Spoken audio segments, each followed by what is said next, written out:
امریکہ نے حال ہی میں 17,000 مزید فوجی افغانستان بھجوائے ہیں اور سن 2001 کے مقابلے میں امریکہ اس وقت وہاں 3 گنا زیادہ رقم خرچ کر رہا ہے۔ اس کے باوجود طالبان اور القاعدہ کے خلاف جنگ میں کامیابی قریب آتی نظر نہیں آ رہی ہے۔ واشنگٹن میں جنوبی ایشیائی امور کے تجزیہ نگار سمجھتے ہیں کہ افغانستان میں کامیابی کو یقینی بنانے کے لیے وہاں پر حکومتی رت اور اس کی عملداری کو مؤثر بنانا بے حد اہم ہے۔ ٹفٹس یونیورسٹی سے منسلک ڈاکٹر اینڈرو وائلڈر کہتے ہیں کہ یہی بڑا چیلنج ہے۔ ہماری ریسرچ سے ظاہر ہوا ہے کہ افغانستان میں سب سے بڑا مسئلہ گورننس کا ہے۔ وہاں پر کیے جانے والے سروے سے پتہ چلتا ہے کہ حکومت اور عوام کے درمیان فاصلہ بڑھتا جا رہا ہے۔ بدقسمتی سے یہ ایسا مسئلہ ہے جس پر سن 2002 کے بعد کوئی توجہ نہیں دی گئی۔ United States Institute of Peace میں افغانستان میں کاؤنٹر انسرجنسی سے متعلق ایک مذاکرے کے دوران ماہرین نے زور دیا کہ طالبان کے خلاف فوجی کارروائیاں کامیابی کی ضمانت نہیں ہوں گی۔ آئندہ ہفتے میں افغانستان میں ہونے والے انتخابات اہم سنگین ہوں گے، لیکن کیا مستقبل کی حکومت وہاں سیاسی استحکام قائم کر سکے گی؟ اس بارے میں ڈاکٹر اینڈرو کا کہنا ہے کہ امریکہ نے ابھی تک افغانستان کے لیے کسی سیاسی حکمت عملی پر توجہ نہیں دی جو کسی بھی مثبت نتیجے کے لیے ناگزیر ہے۔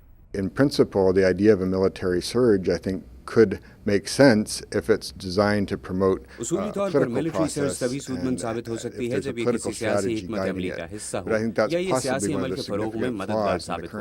میرے خیال میں موجودہ امریکی حکمت عملی میں یہی نقص ہے کہ ہم سیاسی عمل کے لیے افغان حکومت پر انحصار کر رہے ہیں، جبکہ کچھ مفاد پرست عناصر کے لیے شاید یہی بہتر ہے کہ حالات اسی طرح برقرار رہیں۔ حقیقت یہ ہے کہ جب تک ایک مربوط سیاسی حکمت عملی نہیں بنائی جاتی وہاں پر کامیابی ممکن نہیں۔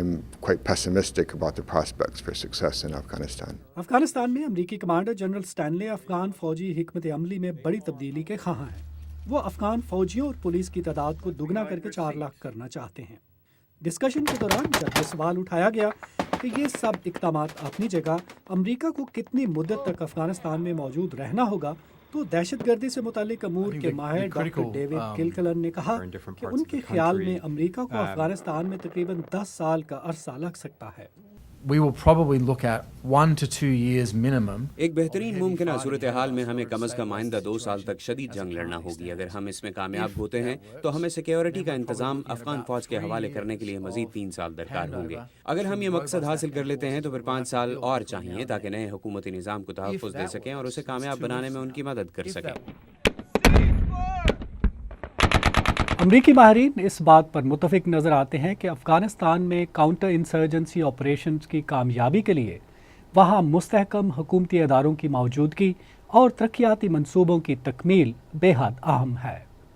ندیم یعقوب، اردو VOA، واشنگٹن۔